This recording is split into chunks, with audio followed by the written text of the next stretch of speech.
Ravikumar sir, good evening, sir. How are you, sir? Sir, very good evening, sir. Hey, sir. Hi, sir. Yeah, fine, sir. Thank you, sir. Thanks for Thank you. coming, sir. Thanks for coming. Thank you. Sir, thank you. Karthik, sir, start the session, sir. Yes, Okay, sir. sir. Thank you, sir. Thank you, sir. Very good evening, everyone. On behalf of the organizing team of Atal Online 6 Days FDP program, organized by SRM Madurai College for Engineering and Technology, it gives me a pleasure to welcome you to all. Day 4, Session 8. The today's session is centered on the topic Energy Management System for Grid-Connected EV Charging Station with Solar PV. Today's research person, Dr. V. Ravikumar Pandi, Associate Professor, Department of Electrical and Electronics Engineering, School of Engineering, Amritapuri. Dr. V. Ravikumar Pandi received PhD in Electrical Engineering in Power System from IIT New Delhi, and he was a postdoctoral researcher at Masdar Institute of Science and Technology, Abu Dhabi. He worked in various institutions like Amrita Viswa Vidyapeetham, Amritapuri campus, and Sri Venkateshwara College of Engineering, Sri Perambudur. He has to his credit 2 book chapters, 33 international journal publications, and 32 international conference publications. He is guiding PhD research scholars, several MTech and BTech dissertations. The research interest in AI application in power system operation and control, the optimal energy management, the deregulation, sustainable energy, electric vehicle management, production coordination, signal processing, evaluatory optimization algorithms. He serves a reviewer for IEEE transactions on smart grids and power systems, power delivery, industrial electronics, IET transaction on renewable power stations. The generation of transmission and distribution, the International Journal of Electric Power and Energy Systems, the European Transaction on Electric Power, Applied Energy, Soft Computing, Neurocomputing, etc. He has also served as technical committee member and reviewer for many IEEE and other international conferences and workshops. Thank you, sir. The participants can clarify your doubts at the end of the session and post your queries in chat box. The session handover by our resource person, Dr. V. Ravikumar Pandi. Thank you and wishing everyone for engaging the enriching session. Please, sir. Shall we start, sir? Yeah, thank you, sir. Thanks for a wonderful introductions about me. Let me share the screen. I hope I'm audible. Please confirm this. Sir, am I audible? You're audible. Yes, sir. Clear, sir. Thank you.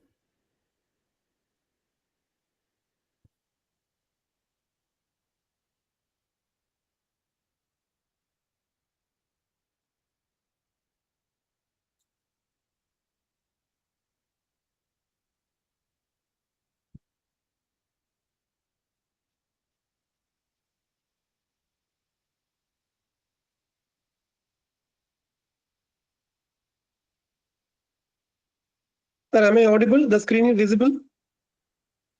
Yeah, audible, sir. Clear. It's visible, sir. Screen visible. Thank you. Okay, sir. Thank you. Thanks for confirming. Yeah, today my topic for the discussion in front of all the attendees is energy management system, such a very important topic in the power systems, my core area. But slightly towards this grid connected EV charging station with in the presence of solar PV. So this is the title which I have taken. We are going to discuss this in the today's sessions. Before starting my sessions, my sincere thanks to all my beloved teachers who gave me a lot of knowledge, learning, and energy so that I am in front of you today to present my knowledge. Actually, thank you. And thanks to the coordinators at SRM College of Engineering and Technology, Madurai, for this invitations. Already introduction given about the myself. So my academics, my short experiences, publications, and so about my profile. This is about my university, Amrita Vishwa Vidyapeetham. Yeah, we have several campuses. I'm from the Amritapuri campus, which is in Kerala, Kollam. Different schools are there under the Amrita Vishwa Vidyapeetham. So we will quickly move on to the outline of sessions of today's topic. So what I would like to give is, I will just provide some introductions, why we need this energy management systems or EVs, all those things. What is the base where we started, where we started to talk about such kind of things or think about such kind of things. Then what is the energy system transformations, where we are now and how the transformation happened over the years in the past decade. And then the smart grid and EV integrations, how it comes the most important role in the modern systems, energy systems. Then very fundamental things, what is EMS? What are the roles and responsibilities in the EMS? What are the components are there? What are the key challenges? What are all the responsibilities of the EMS? Those things we are going to discuss. After that, we will discuss a few control methods in the energy management systems. I'll introduce control methods, and then how the EV charging station for EMS will be there. Some case studies, some based on my experience or my previous research work, I will try to discuss the case studies. There are 3 case studies I planned. So depending upon the time, so I will try to wind up quickly as much as possible. And then the most important references for all those things. So where we started, the basic introduction is where we started. What is the problem associated with the climate change? Why that happened? So when you say that, so people are talking about the greenhouse gases. It is emission of greenhouse gases that causes the climate change. It's because of mainly the fossil fuels, as we know. So there is a committee, that is Intergovernmental Panel on Climate Change. So that projects the global mean surface temperature will increase around 1.4 to 5.8 degrees Celsius by 2100, which is very, very, very high. So it's like a very high scale, actually predicted value. And IPCC expects the global mean sea levels to rise by 9 to 88 centimeter in 2100. This UNFCCC, United Nations Framework Conventions on Climate Change, it will try to address these issues in various nations are combined. United Nations, various nations are combined, and they are meeting for every year, and they will have a set of goals and contributions from each and every country. They are trying to reduce this emissions or the challenges. So when we talk about the greenhouse gas emissions, now the people talking about sustainability, that is energy sustainability, because the populations are increasing every year in the exponential manners, then the energy requirement is also increased heavily. And more than half of our energy, it comes from fossil fuels extracted from deep within the Earth's crust. So it's like 135 billion tons of crude oils already taken up. The transportation sector takes significant share of global carbon emissions. Why I highlighted this one is because we are going to talk about the electric vehicles and charging stations related to the transportation sectors. They have a significant contributions. So it's like the transformation, energy industry is facing decades of transformations, and it's like requirements are very, very high. What is the targets in India? What kind of targets are there? I'm going to talk about 2 different targets of in India. The government of India has set 2030 targets and 2070 targets. Just brief about these introductions, nothing in detail, but it is important where we are, why we need to focus on this. The efforts to make India shift from a power deficit to an energy self-sufficient asset. That's the 2030 target, main agenda. In terms of introducing or enabling the alternative energy sources for a sustainable developments. And in 2030, to meet the transitions towards low carbon energy sources, there are like 500 gigawatts of renewable energy capacity planned to cover, that is 50% of energy needs or 40% of electricity needs, to reduce total carbon emissions by 1 billion tons. What does 2070 target says? India has set of targets, which is mentioned in the Glasgow COP, Conference of Parties 26th meeting, carbon neutrality by 2070. We agreed in the COP meetings 2070 that we will reduce to net zero carbon.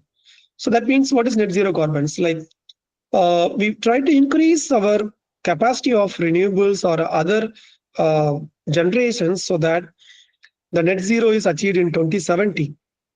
And the drop of, the other conventional coal-based or conventional fossil fuel-based power generation systems by 99% almost by 2060 to achieve net zero.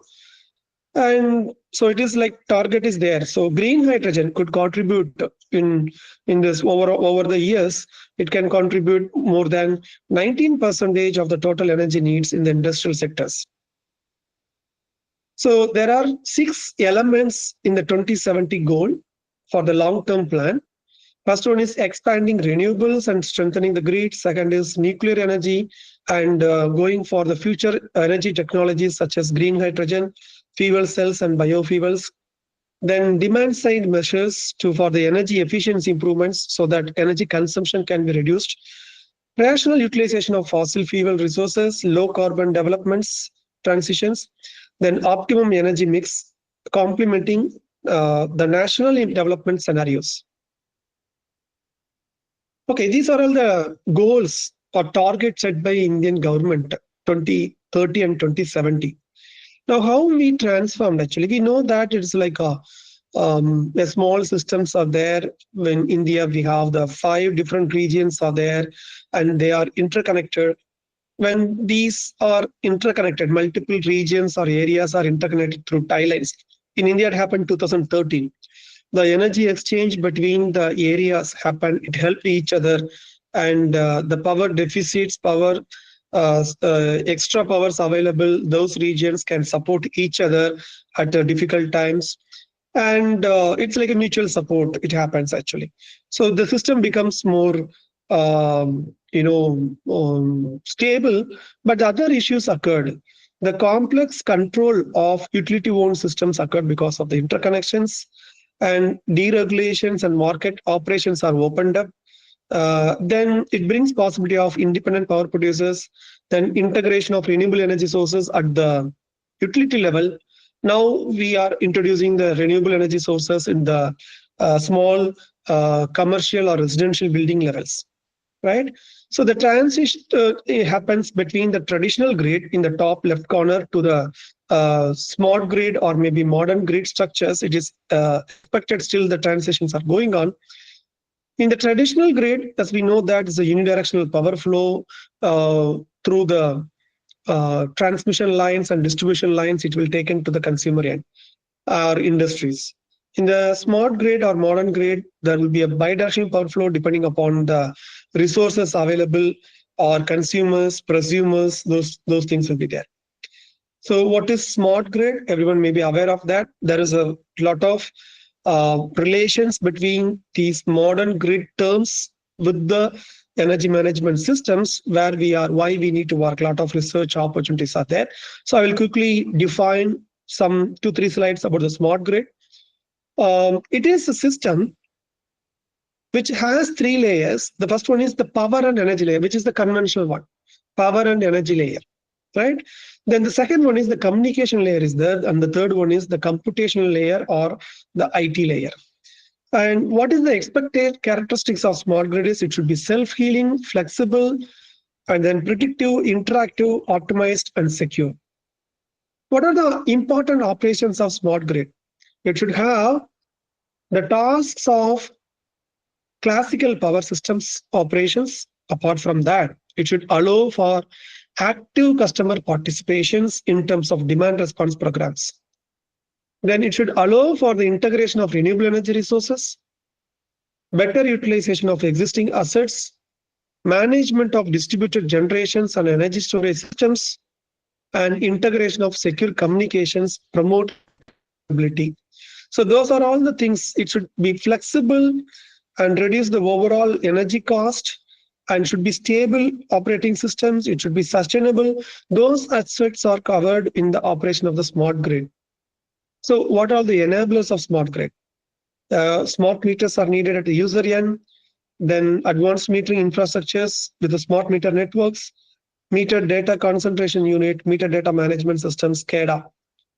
All these things are important for enabling the smart grids. Then advanced components like recent technologies in generation, storages, conductors, grid-friendly appliances, control methods.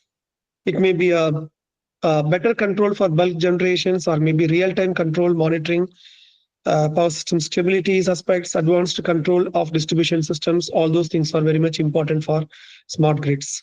There are a lot of standards for smart grids. It started from Task Force 1, 2, 3, that's IEEE P2030, on power systems, information systems, and communication systems. Then 1547 talks about the interconnection of distributed energy resources. And then the standards 1701, 1702, which is for smart metering devices. And then the EV charging stations, IEC 61851.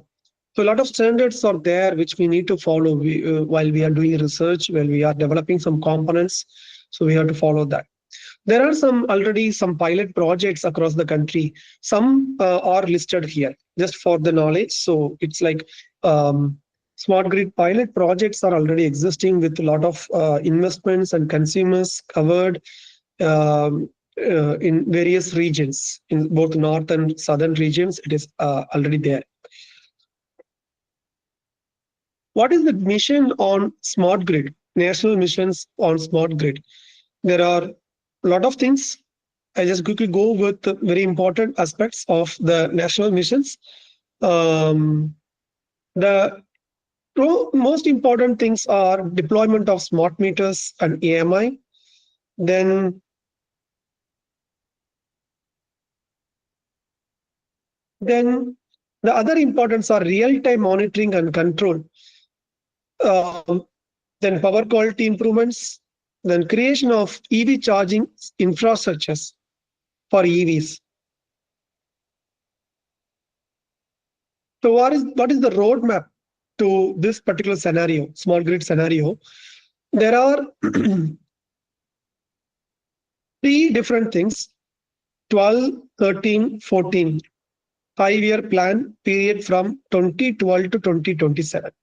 I'm going to discuss slightly on the 12th plan roadmap that covers data centers and communications network for AMI, the developments, and the development of indigenous smart meters. So those things are 2012 to 2017. So net metering, those smart meters, all those things are already rolled out, all those things.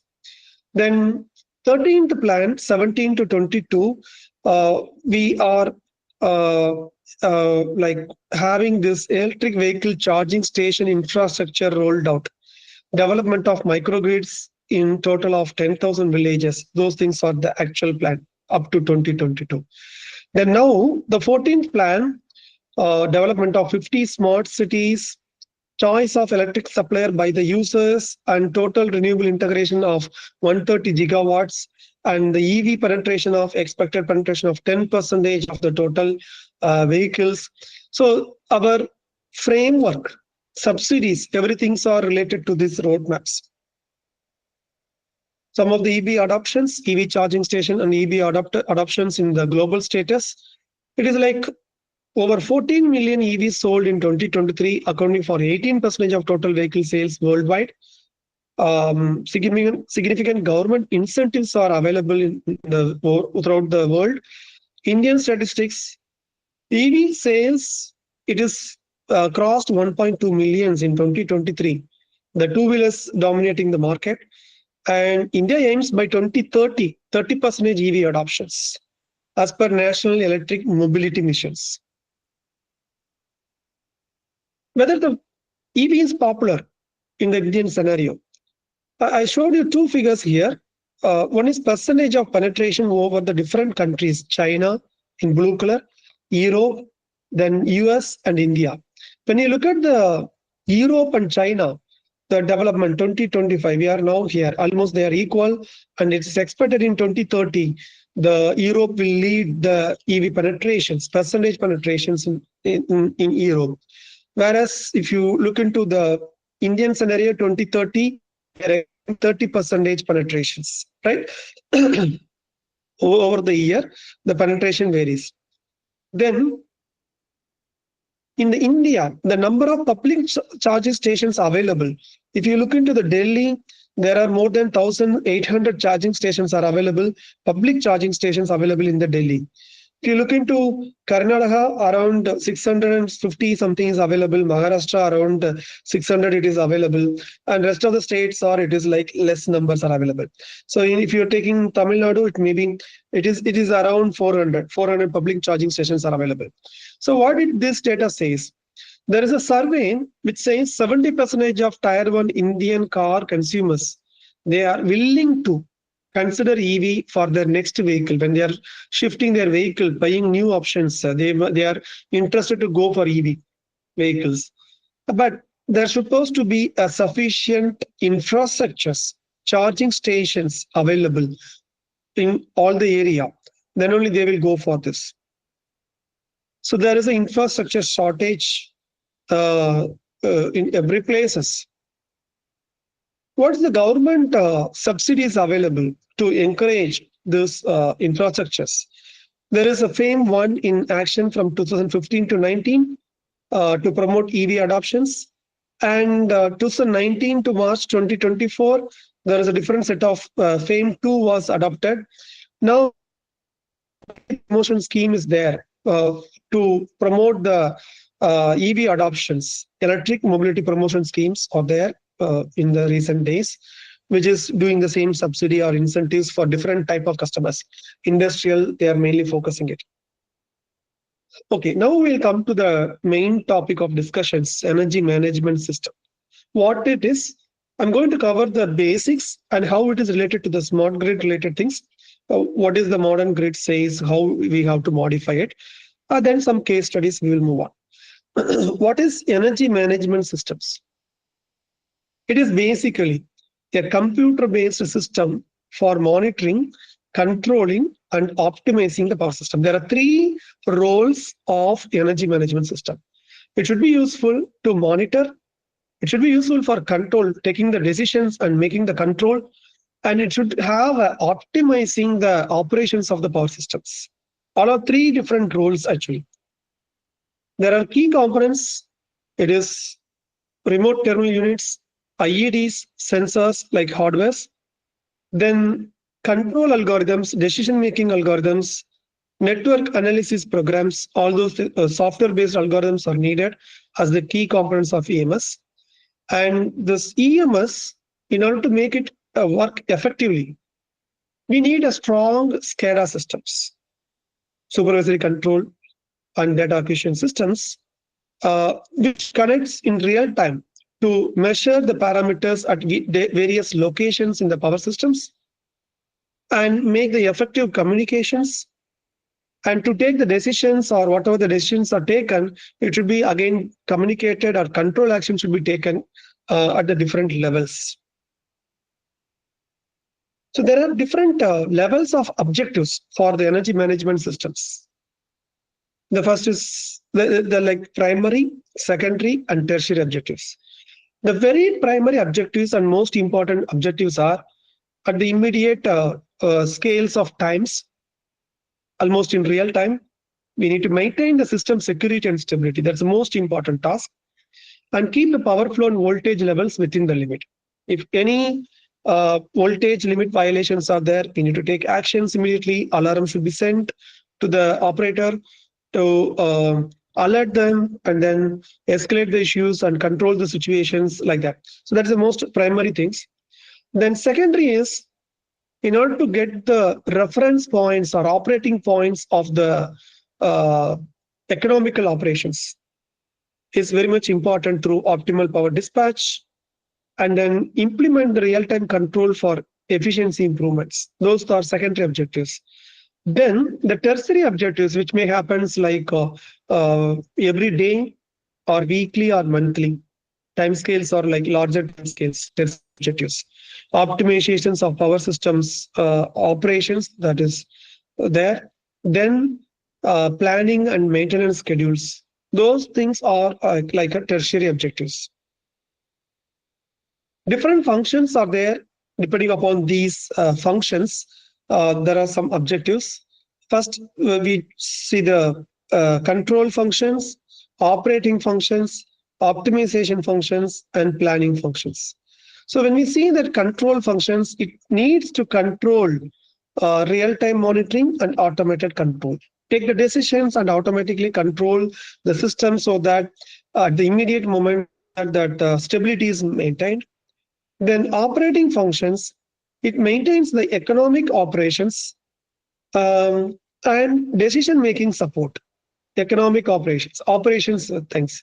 Then optimization functions, the energy management system should have the resource allocations and proper power scheduling among the different units available or generation units available, how the resources are allocated, where it is allocated. All those things are coming under the section of optimization functions. Then planning functions. Planning is in the long-term process, like load forecasting, energy requirement forecastings, or maybe nowadays like the modern systems, PV forecastings or uncertainty modeling, those things are there. So how we are going to handle such kind of things. Then maintenance scheduling. So forecasting and maintenance scheduling, which will come under the planning sections, planning functions. So when we have the energy management systems, CMS systems, what are all the benefits are expected? Most important things. We say that improved grid stability. When we have proper energy management systems, it should support and improve the grid stability. That is, in the real time, it controls and prevents the outages. Outages is like it may be a sudden failure in one of the component that may lead to the outages or tripping of that protection equipment, tripping of that particular area, or sometimes it leads to the cascaded outages. Right? So those things should be avoided. That then only the grid stability is improved. Then second expected benefit is optimized energy usage. We should properly schedule or optimize the resources so that the operating cost is reduced actually. So it's like overall economical benefit will be obtained throughout the systems, entire systems. Then better decision making. This is most important thing in the modern days, better decision making. It is the data-driven approach. We need sophisticated algorithms to analyze the data, and we take the decisions based on the data available.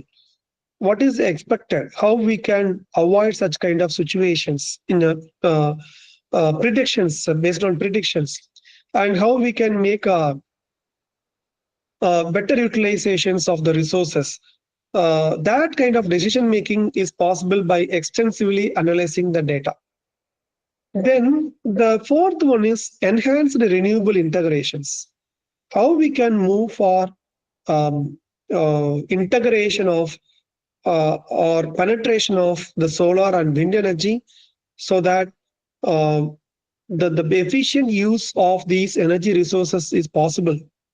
Not only just penetrations, it is also needed that technological improvement, the design, development of different solar panels, materials used in the solar panels, and different types of wind turbines and its control methods, and increasing the reliability and dependability of these energy resources, alternative energy resources, that will enhance the usage. And lastly, the automations and efficiency. This is the most important in terms of reducing the manual interventions and taking decisions automatically. When some important situation occurred, state of the system occurred, what kind of decision can be taken? We might have studied something like expert systems in the earlier days, and it is then moved to the fuzzy or neural network based things. Then we started talking about machine learnings and artificial intelligence, deep learning, and now a lot of methods in the AI languages.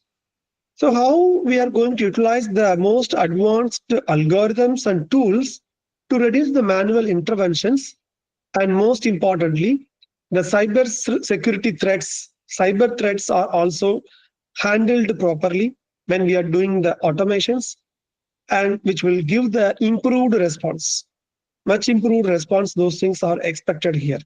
So these are all the key benefits of energy management systems. Just a very brief, I'm going to show the detailed one, which most of us are familiar with that, but I'm going to show this brief one, EMS and SCADA functions. When we have the physical layer of power systems, that is bus bars, transmission lines, substations, and distribution systems, generation stations, and user side. So that power systems, the various parameters are measured using remote terminal units, which are connected towards the SCADA telemetry channels to the central monitoring stations, maybe, where operators are monitoring all the parameters, and they are taking help of these algorithms, traditional maybe algorithms, state estimations, load flow, security, and stability analysis, short circuit analysis. So these important algorithms, they are taking help of it, the operators, and make the decisions, control decisions, operation scenario decisions. Those things, the decisions are taken here. Yeah, this is, most of us are familiar in the power systems, right? I just extended that simple one to this one, where this bigger one, which is part of the energy management systems, or this bigger one is the part of energy management systems. I showed you physical layer of power systems, that is the transmission lines, substations, all those things I told you. From that, the SCADA, RTUs connected to the substations and power plants. Through the telemetry and communication equipments, it gives the breaker and switch status, and the analog measurements, the channels, parameters, values are available. These two data are mostly available in the central monitoring stations. Through this breaker or switch status, we run the topology program, network topology program, to know that what all the lines are connected, which all the lines are already isolated, because those lines are connected. Based on that, only we have to establish the load flow algorithms and other main important algorithms. We will omit those which are isolated part of the systems for temporarily. So for those part of the systems, network topology program to identify and update the system models, and through the analog measurements, whatever the values available, we will go for state estimations. State estimations, it estimates the state of the systems by the weighted approach most of the times, and will give you the error is reduced, the channel error is reduced, and give the most accurate measurements as far as possible. And those outputs of state estimators are used in various decision-making algorithms like economic dispatch, optimal power flow, contingency, and then load frequency control, or AGC. Those things are available. It is taking the help of these estimated output. So once these systems, logics, economic dispatch, OPF, or contingency, all those things are detecting any abnormalities or any decision-making things are there, or reference points are there from OPF and economic dispatch, that is given to AGC, automatic generation control, and that will be taken to raise or lower signals to the generations in the remote substations, or maybe isolations or display alarms. All those things will be given. So this is the main role or components in the EMS, energy management systems. I don't want to go to this unit commitment, economic dispatch operations. This is a traditional role of each and every algorithms are having its own role for the stable and reliable operations of the power systems. So unit commitments, that's a very basic things, that is to commit the units based on the load demands. Then economic dispatch, economically based on the dispatch units committed to meet the load demand. So it's like a power balancing will be met by the economic load dispatch. We'll go for power flow and optimal power flow based on the to know the limits of voltage violations or any other constraints violations are there, or line overloads, transformer is getting tap settings, all those things are there in the optimal power flow. And state estimations, we have measurements from the SCADA, and after running state estimations, we know that complete system details in the state estimations. After performing the state estimation, we'll be knowing the complete system details. So this is the state estimations. Then power system security and reliability, running the contingency algorithms, various types of contingency algorithms, including short circuits. What is a kind of unexpected event that may occur, how it is going to impact the smooth operation of the power systems, current operating conditions of the power systems, how well it is reliable, what kind of decisions we can take so that we can avoid such kind of outages or something. And then the last portion is the load frequency control algorithms, which is two parts are there. One is AGC, that is the automatic voltage regulations, AVR, and LFC, automatic load frequency control. So LFC, which is controlling the frequency aspect to deliver the real power, and automatic voltage regulator which controls the terminal voltage, busbar voltage, to in terms of supplying the reactive power. So those things are very well connected, and load frequency controls happening by means of increasing the voltage or increasing the power supply by means of the raising or lowering the generation commands, real power generation commands. And the last and most important thing out of these algorithms is, which is useful for the modern days energy management system, is the data historians. That is, it stores the data and alarm history, and we retrieve these historical values for forecasting, load forecasting, or electric system planning. And we use the events, the history of events, for root cause analysis. So there are four set of useful arrangements are there: real-time and historical data storage, and performance monitoring and optimizations, fault detection and predictive maintenance, regulatory compliance, and reporting.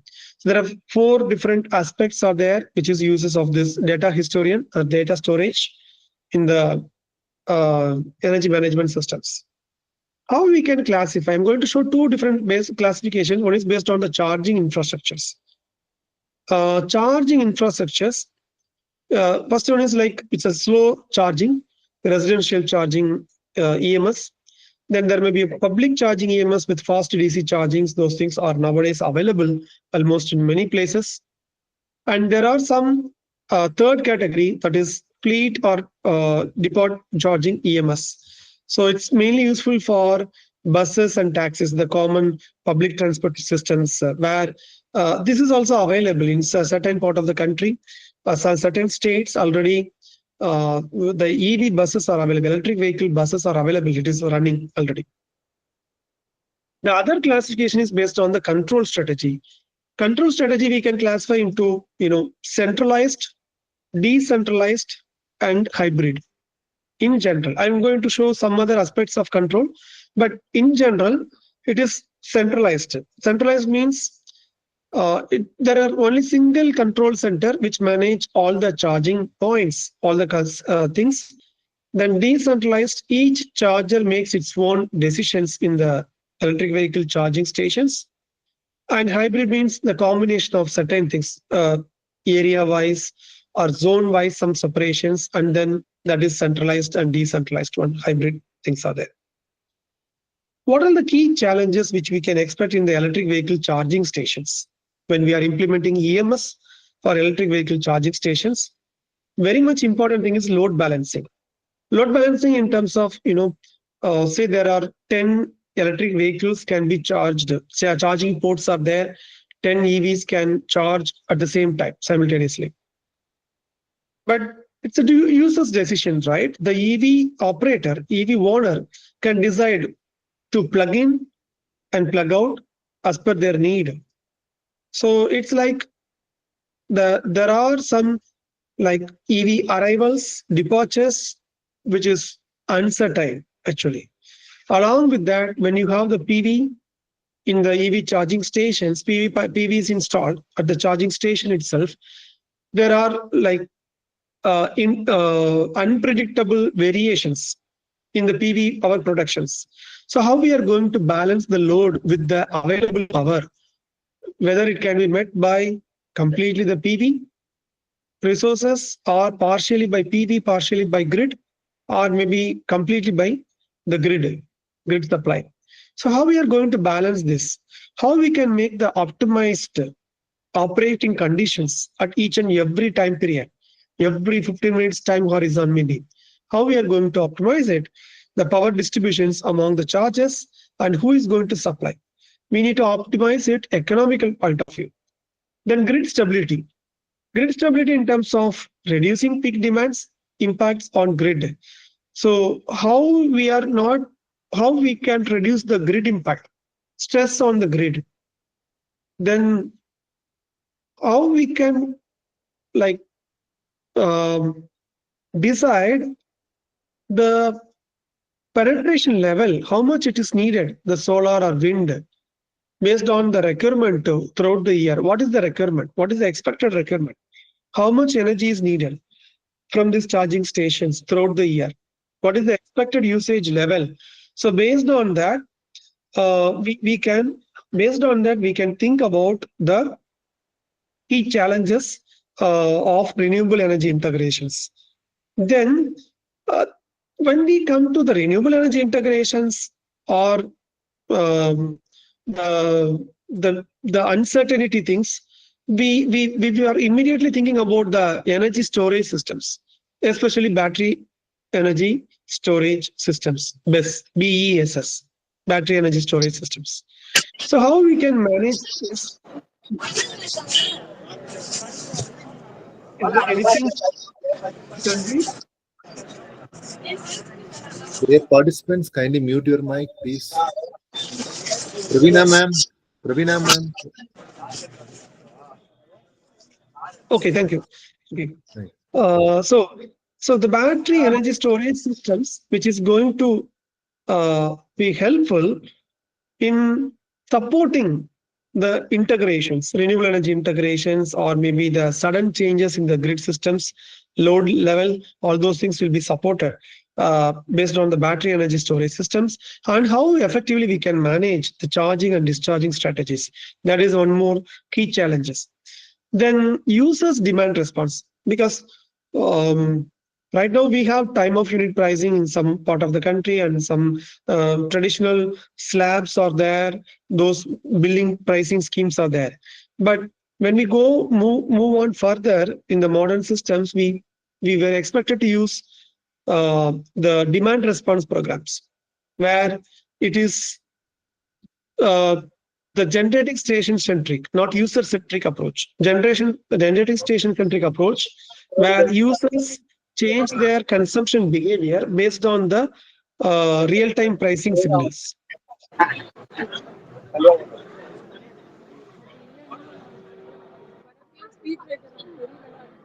So we define the electric vehicle charging stations control objectives in the perspective of utility, in the perspective of charging station owner, in the perspective of the building energy management systems or those who are having the charging stations may be separately allocated. What are the control objectives for utility?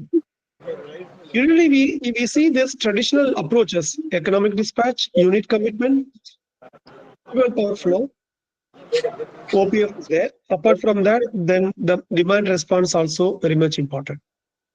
Then when we consider the electric vehicle charging stations, it has the objectives like minimize the operational cost of the electric vehicle charging stations. Users come and go. It may not be the owner. They are using public charging stations owned by the private parties or maybe the public sectors. So how to minimize the operational cost, maximize the QoS, charging schedules, and ancillary services and demand response. Then the building energy management systems or home energy management systems has demand response, improve the energy efficiency, minimize the electricity bill. That is the user's perspective, the owner's perspective of the electric vehicle side or maybe the building energy management side. How to reduce the electric energy bills, how to improve the energy efficiency. Those are different objectives. So when each and everything are constitute one problems. When we take ancillary services, when we work on that in terms of EVCS, electric vehicle charging stations perspective, then that will come out to be a development of nice problems, how to solve it in the modern days. Now I'm going to talk about 2 slides are there for control strategies. Yes, 2 strategies are there. One is a brief things about a centralized versus decentralized approach. So in the centralized approach, there will be a single decision-making authority, which is the central operator owning both the microgrid A and B.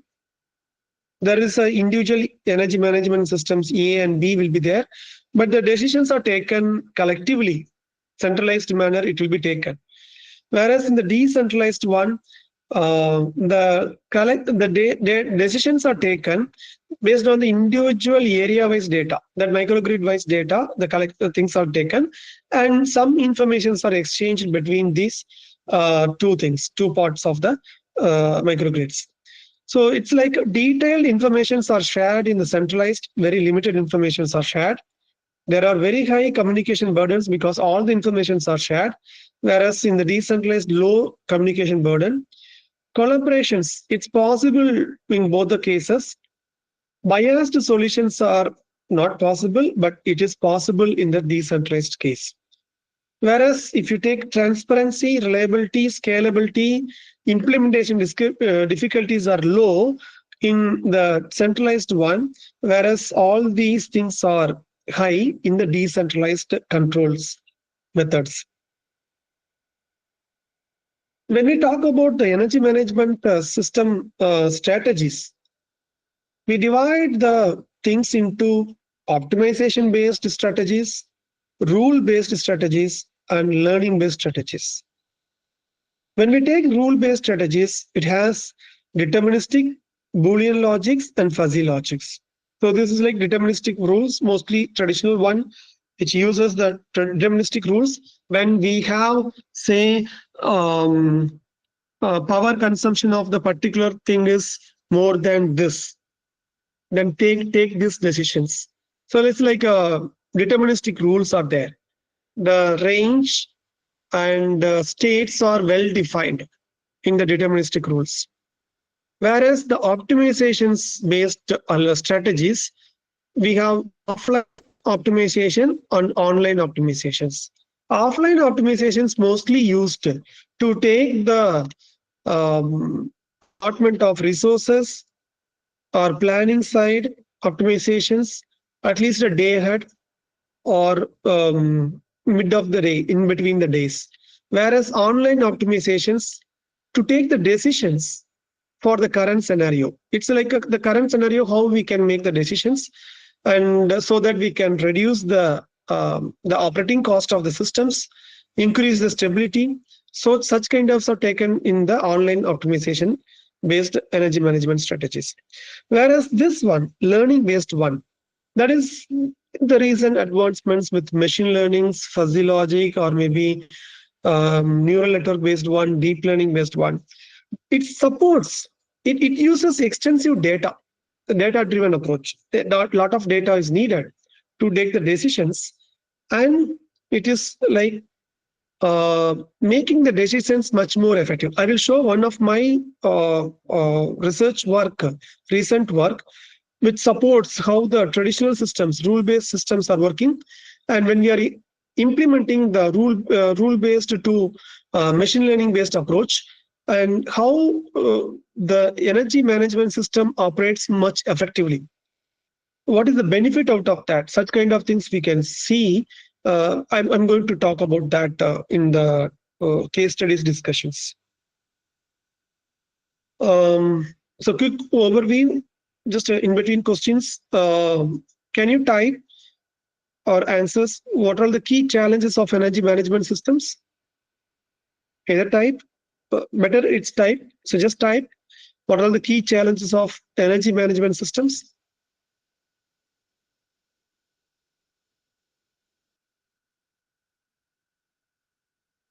Okay. And can you type what are the different objectives of energy management systems?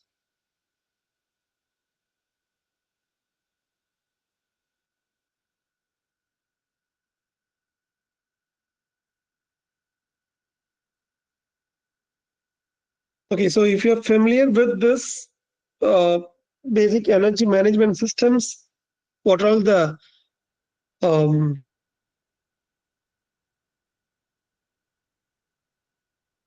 content and how the decision-making process are going to help in the effective operation of energy management systems, then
am I audible now? Audible, Ravi Kumar, sir. Audible. Thank you, sir. Some issues could be from my side. You don't know. Yes, voice is audible, sir. So thank you, thank you. I'll share my screen. Please wait.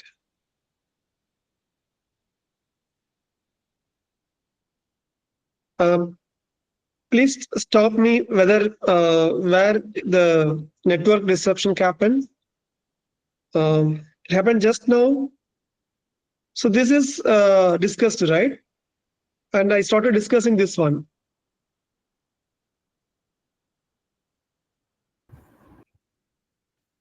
Yeah. Can anyone help me? So shall I start from this one? Case study Yeah. 1. Yes, sir. Okay, That's it. okay. Thank you. So this case study 1 is actually about the design of smart microgrids, where the energy management system plays an important role, and with the electric vehicles are available. So I'm going to discuss this. Then second case study is about the energy observers. It's actually vessels.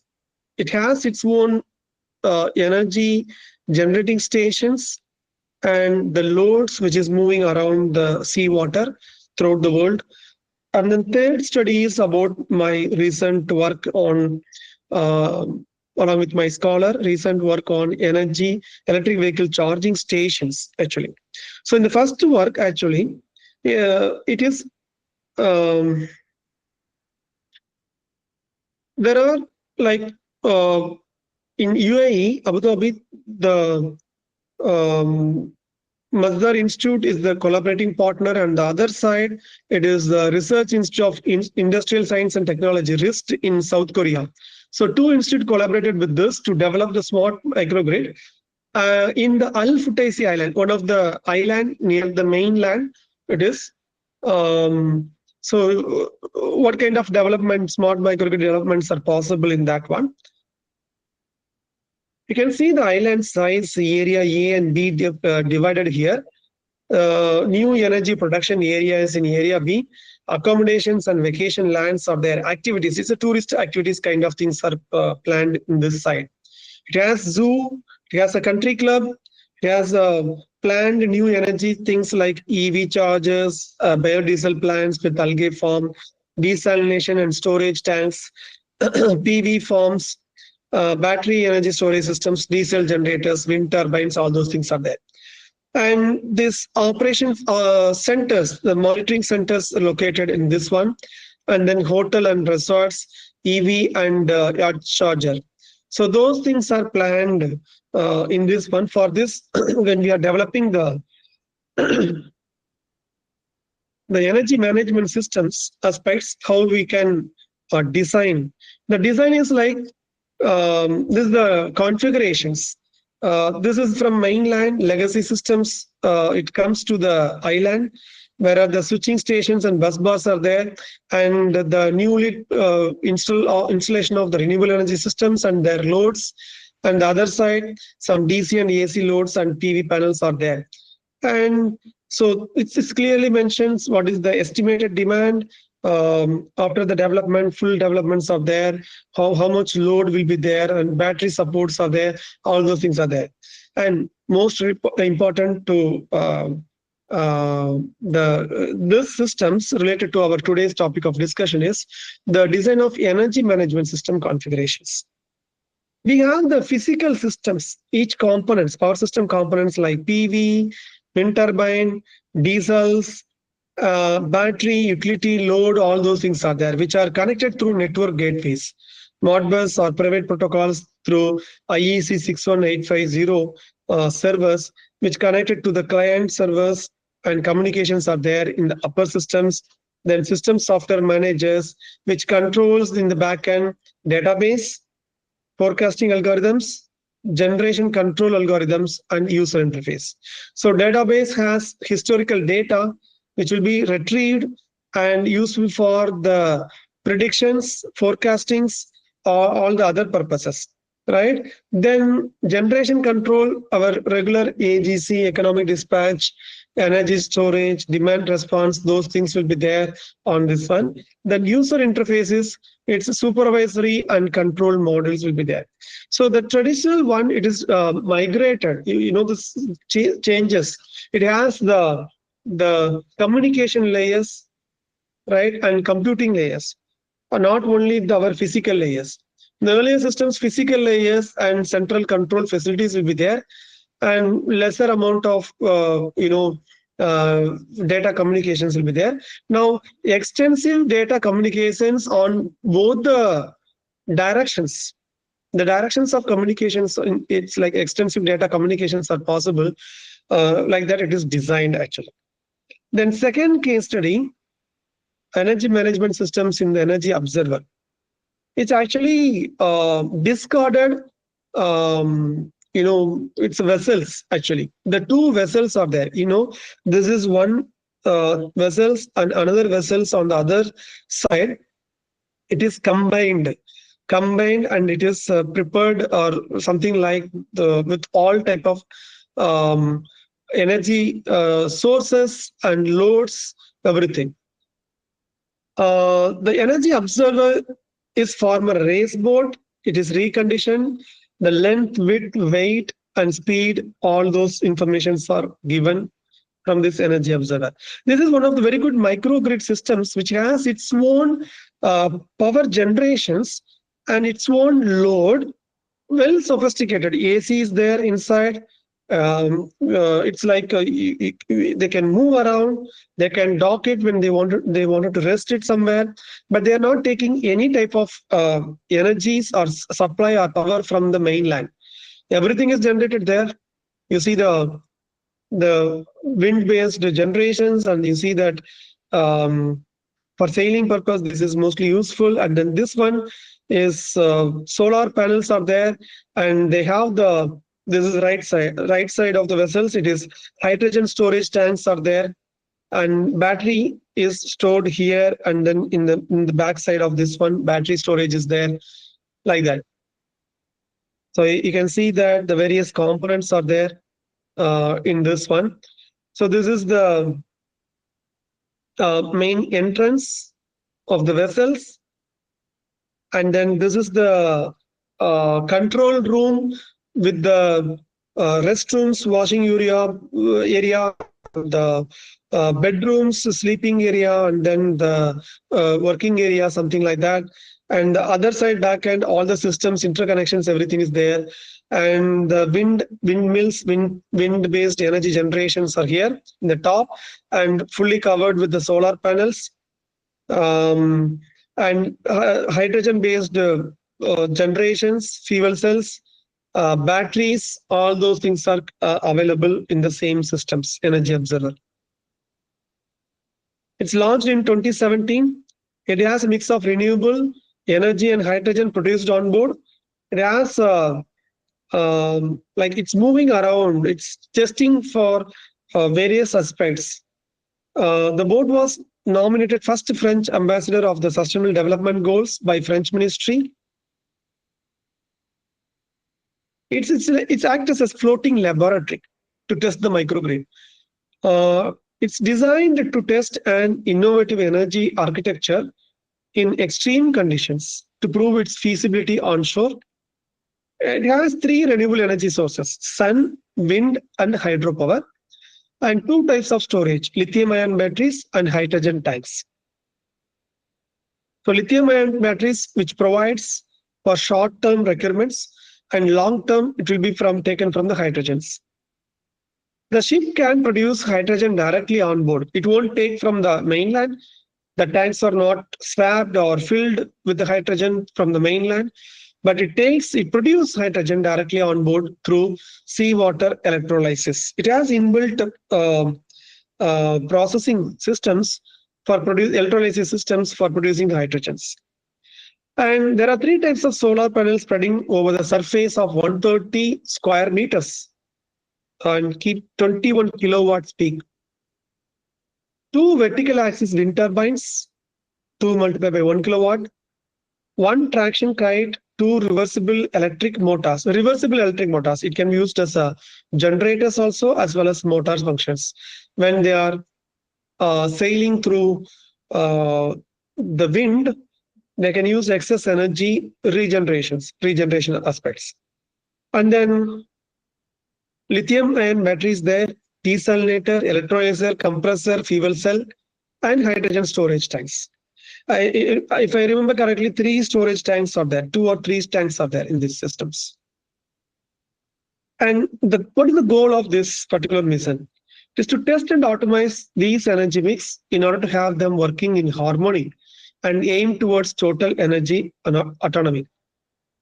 Every year, the vessel go back to the shipyard to analyze the navigation data, energy production data, the load data, all those things. What is EMS with respect to Energy Observer? Why it is important? This is a very good example of this energy management systems. It has its own operations with electric vehicles, right? So this one, electric vessels energy management system, it is sophisticated computer control systems that manages intelligently the ship's energy sources, all the 3 types of energy sources: solar, wind, and wave power. The proper mix and optimal usage of the energies inside the boat to propel the boat, move the boat from one place to the other place, so that it is completely zero emissions. It can set the take the full reliability with the available systems. It acts as the brain of the vessel's energy supply by coordinating the different renewable energy sources and storage methods to ensure smooth operations in varying conditions. Because it's highly unpredictable conditions can be expected in the sea, right? So energy management system is going to be very much important. Predict, forecast what is the energy availability in future, what is the demand, how much distance we are going to travel. It's the wind is in the same direction or opposite directions. What kind of disturbances will be there during the travel? All those things has to be properly taken. This is an example of, I'm just going to show two screenshots which will show you. This is a vessels which shows the solar panel productions. Different regions are there. So the French language it is written, but we can say that photovoltaic, the production is 4.4 kilowatt. That much only. Out of, I think, 21 kilowatt, 4.4 kilowatt production is there. Hydrogen and other things are not used. Battery is available. How much duration the battery is available given here. Like that, there are different tabs are given in the energy management system in the control center. The big screen is there. Big screen, touch screen actually it was. So it's like what is the generations? What is the generation wise current scenario? And what is the storage system scenario, how much it will come, all the critical data or production data, load data, everything is available on this tab, individual tab. This is just one screen just showed here. The date and time, you can see the date 17th November 2022. It shows 4:50, but Indian scenario it is different time actually. I think I have visited during the daytime. Around noon time, this photo was taken actually. Okay, another photo is there. Yeah, this shows the bus bar where all the PVs are connected and the two motors are connected, or battery connections, hydrogen fuel cells connections, all those things are there. The power electronic devices. So you can see more general electric 400 volt systems and 24 volt bus bars, batteries, and then the hydrogen electrolyzer status. All those things are available in this one. Very, very properly managed in the energy management systems, and all the data are displayed and retrieved. It covered in 2021. I'm talking about 2021. It covered 15,000 nautical miles throughout the world. They traveled maximum speed, energy consumptions, productions of energy, different things. All these things are available. Energy Observer website. I gave it in the my references. Yeah, this is the chance I visited. 17th November, I visited this Energy Observers at Kochi, Kerala in 2022. The 75th stopover in his travel time. So you can see the vessels. It started from here actually, right? It's moving from this one end, there's another end. So it is interconnected. I'll show maybe the another one. The top view of the vessels, where the wind-based energy production systems are there. All are covered with solar panels. We can walk through. We can walk over these panels.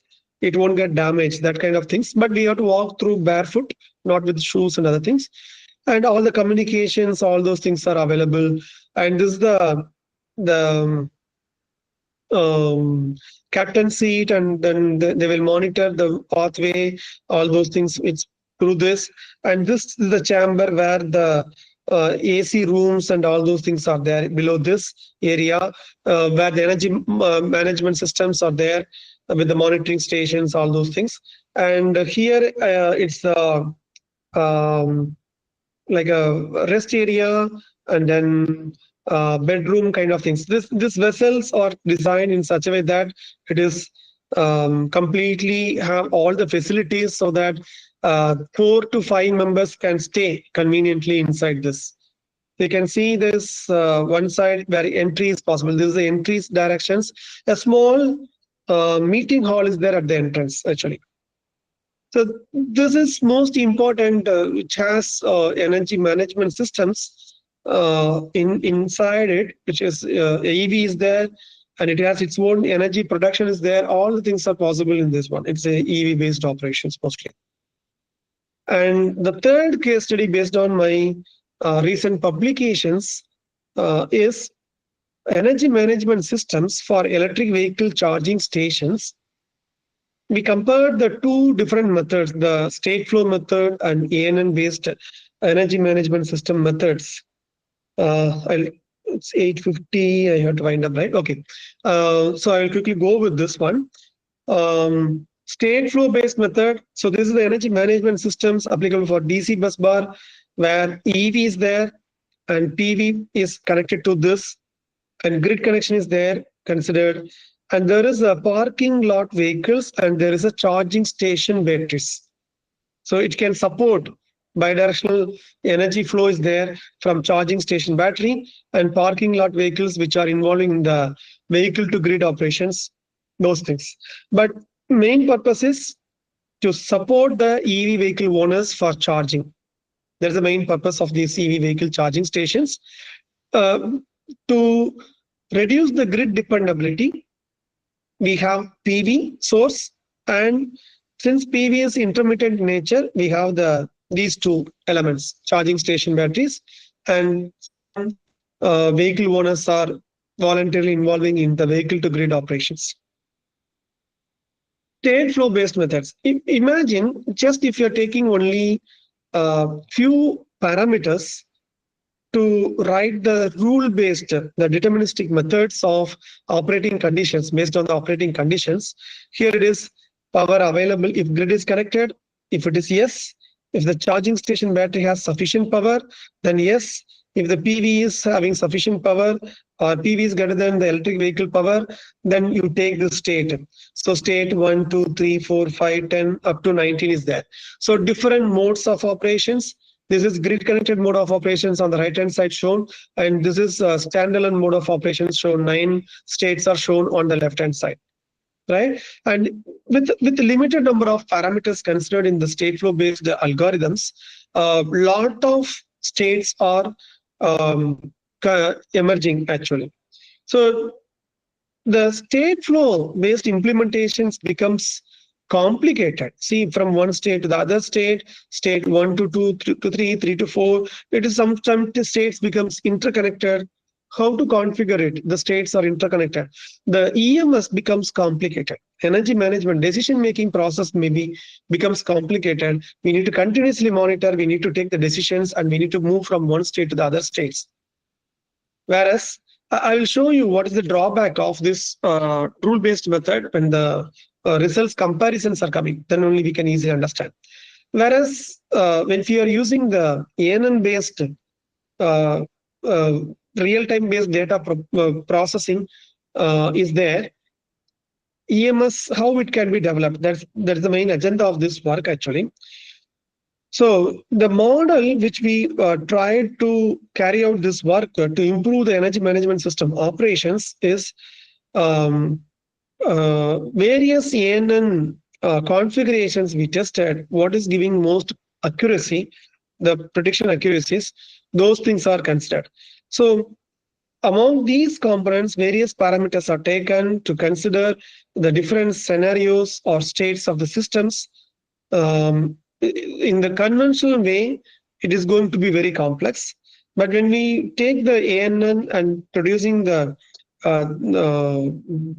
configurations, optimal configurations with this one, so we will take the values of these parameters and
I'm so sorry. I apologize for the interruptions because of the network issues. No issues. Uh, Thank you. Thank I'm you. so sorry. I'll share the screen once again and quickly wrap up. Yeah, I was talking about the various scenarios, 79 scenarios in this case, and then the various activation functions are tried, and then the algorithms, various algorithm training algorithms are tried. There are 79 cases. I told there are 79 cases. What is the prediction accuracy in each case? Each case we have a lot of data. Each case, each scenarios has a lot of data. What is the most prediction accuracy in each and every case that is shown here? And total number of scenarios having accuracies more than 91%. Almost all the scenarios having more than 91% accuracy. Yeah, this is what I wanted to compare actually. The first left-hand side figure is about the state flow based method energy management system, and right-hand side is ENN based. If you look at this grid active power, when there is a changes in the grid active power, what is happening here is the state label changes from around 13 to in between state 8 and then settle down to 5. Whereas when the same changes happens with the ANN based EMS systems, the transition happens almost immediately, right? Almost immediately the transition happens. A single state transitions are there. It is not going to take in between states. So actual states in the state flow method is in between states are unexpectedly moving and then going to the actual state should be settled down. Whereas in the ANN based method, it's actually moving to the actual state directly. And so I'll skip this little bit, but it will be available. So without EMS and with EMS, how the power supplied or consumptions or mapping, those things are there in this one with PV, grid, CSB or EV, those things are mapped here with EMS. Obviously, it is producing much better performance and reduction of energy consumption by 28% for 24-hour simulations. More details are available. So the conclusion is the climate mitigations measures that make us to move for smart grids, sustainable futures. Then smart EMS is the crucial for efficient EV infrastructures. Modern tools, machine learning tools are most important for taking decisions in real-time control and energy optimizations.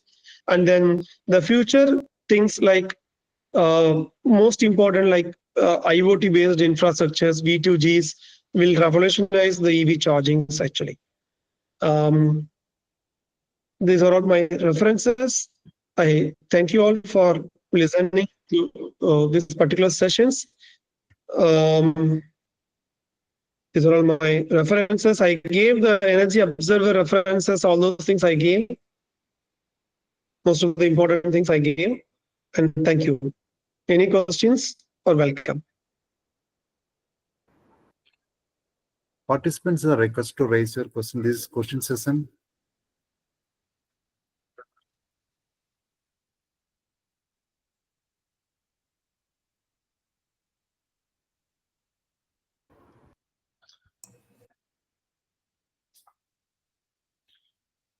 Okay, thank you, sir. If you have any doubt, please feel free to contact Ravi Yeah, Kumar, thank you. Karthik sir. Thank you. Okay, sir. Yes. So we express our heartfelt gratitude to Dr. V. Ravikumar Pandey for delivering such an informative and engaging throughout the session. Your thought-provoking discussions have provided us with deeper understanding, sir. Especially the case 1, case 2 topic is highly informative as it provides a visual representation of real time and how energy management systems and function and benefits of energy management systems and what is the role of energy management systems in power systems and control of strategy in energy management systems. It's very shaping, optimized, more efficient and sustainable in future. Thank you, sir. Your session is very useful and very informative. Thanks your knowledge and dedication and contribution for aspiring professions. Once again, thanks our resource person, Dr. V. Ravikumar Pandit sir. Thanks for giving opportunity to deliver vote of thanks to our FTP coordinator, Dr. Venkateshan sir. Thank you, everyone. Have a nice day. Thank you. Thank you. Ravikumar sir, thank you very much. Nice Thank you. Thank you. presentation. sir. Thank you very much, Thank you, sir. sir. Thank you. Thank you. Thanks. Participants are requested to fill in the feedback form shared in the chat box. Kindly fill the form. Thank you. Thank you once again. Thank you, participants. So participants are requested to join day 6 by 2 p.m. That is the quiz sessions also there. The last session after completion of 13th session, have to conduct quiz. So all are requested to assemble by 2 p.m. and Saturday only, right? So need your cooperation. Thank you very much. Thank you.